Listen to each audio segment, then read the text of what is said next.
കൃഷി വിജ്ഞാന കേന്ദ്രത്തിന്റെ മുഖ്യ കർഷകരിൽ ഒരാളാണ് അടിമാലി സ്വദേശിയും മരച്ചീനി കർഷകനുമായ തോമസ് കെ വി. കേന്ദ്ര കിഴങ്ങുവിള ഗവേഷണ കേന്ദ്രം വികസിപ്പിച്ചെടുത്ത മരച്ചീനി ഇനം വർഷങ്ങളായി നൂതന രീതിയിൽ കൃഷി ചെയ്യുന്നുണ്ട് തോമസ്. സാങ്കേതിക വിദ്യകളായ മൈക്രോണൽ, കസ്റ്റമൈസ്ഡ് കപ്പവളക്കൂട്ടുകൾ പ്രയോജനപ്പെടുത്തിയും കേന്ദ്ര കിഴങ്ങുവിള ഗവേഷണ കേന്ദ്രത്തിന്റെയും കൃഷി വിജ്ഞാന കേന്ദ്രത്തിന്റെയും ഉപദേശങ്ങൾ ഉൾക്കൊണ്ടുമാണ് മരച്ചീനി കൃഷി തോമസ് മുമ്പോട്ട് കൊണ്ടുപോകുന്നത്. കേന്ദ്ര കിഴങ്ങുവിള ഗവേഷണ കേന്ദ്രത്തിന്റെ 61ാമത് ഫൗണ്ടേഷൻ ദിനത്തോടനുബന്ധിച്ച് നടന്ന ചടങ്ങിലാണ് കൃഷി വിജ്ഞാന കേന്ദ്രത്തിന്റെ നാമനിർദ്ദേശപ്രകാരം തോമസിന് കേരള ഗവർണർ ആരിഫ് മുഹമ്മദ് ഖാൻ അവാർഡ് സമ്മാനിച്ചത്. ഗവർണറുടെ കയ്യിൽ നിന്നും അവാർഡ് സ്വീകരിച്ചതിന്റെ സന്തോഷത്തിലാണ് ഈ കർഷകൻ. ഈ പവിത്ര എന്ന് പറഞ്ഞ ഇതാണ് നമ്മുടെ കപ്പ. ഒരു 6 ഏക്കറോളം ഇപ്പോൾ ഇത് കൃഷി ചെയ്തിട്ടുണ്ട്.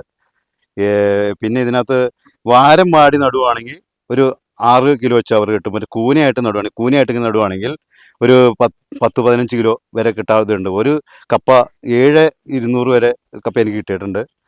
പിന്നെ എനിക്ക് ഈ അവാർഡ് തന്നത് കേരള ഗവർണറാണ്. താൻ കൃഷിയിറക്കുന്ന കപ്പയുടെ തണ്ടുകൾ മറ്റ് കർഷകർക്ക് വിതരണം ചെയ്യുന്നതിനും തോമസിന് മടിയില്ല.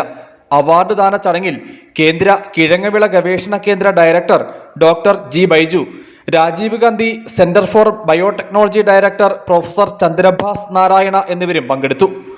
News bureau, Adimali.